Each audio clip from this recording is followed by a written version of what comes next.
Astromandala. Nous avons décidé de fabriquer un astrolabe succinct de diamètre 60 cm.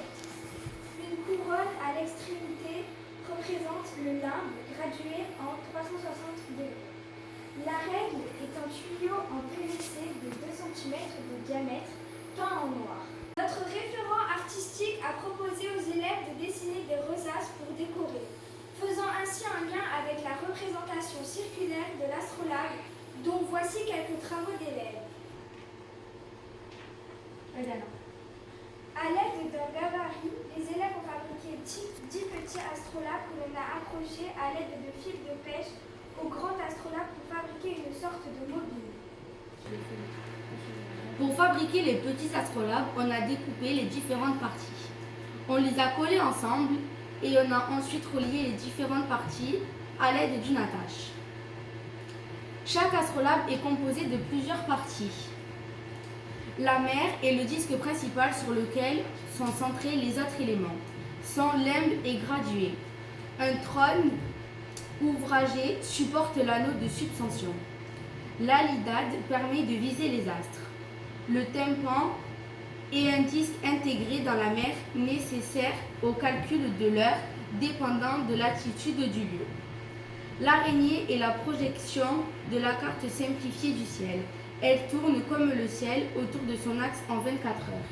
La règle permet par rotation l'alignement des points de l'araignée avec des repères sur la mer ou le tympan. Un acieux assure l'assemblage de l'ensemble.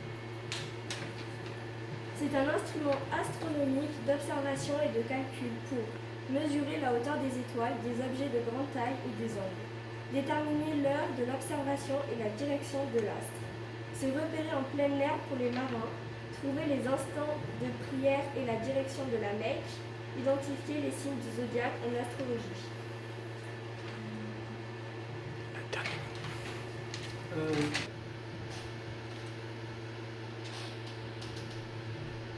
Parti. Hipparque est l'inventeur grec de l'astrolabe entre 190 et 120 avant Jésus-Christ, puis modifié par Ptolémée 90-168. Il fut construit au 5e siècle à Alexandrie. Le matériel astronomique arabe est très utilisé, importé après 970 grâce au moine Gerbet d'Aurillac, futur pape Sylvestre II. La diminution de l'astrolabe de Chaussée de 1326 est l'exemple de type de l'astrolabe de la Renaissance.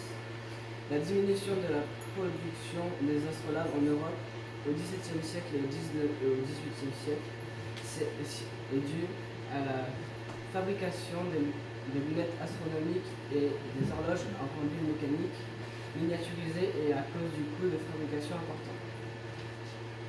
Le musée municipal Paul Dupuis de Toulouse présente beaucoup d'art dont une importante collection en matière d'horlogerie comme l'astrolabe de type cadran de 1579 en lithographie.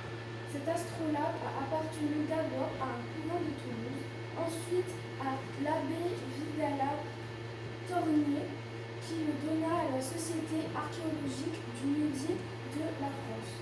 Aujourd'hui, les astrolabes sont des objets esthétiques et rares que l'on trouve dans des musées, chez des collectionneurs et marchands spécialisés.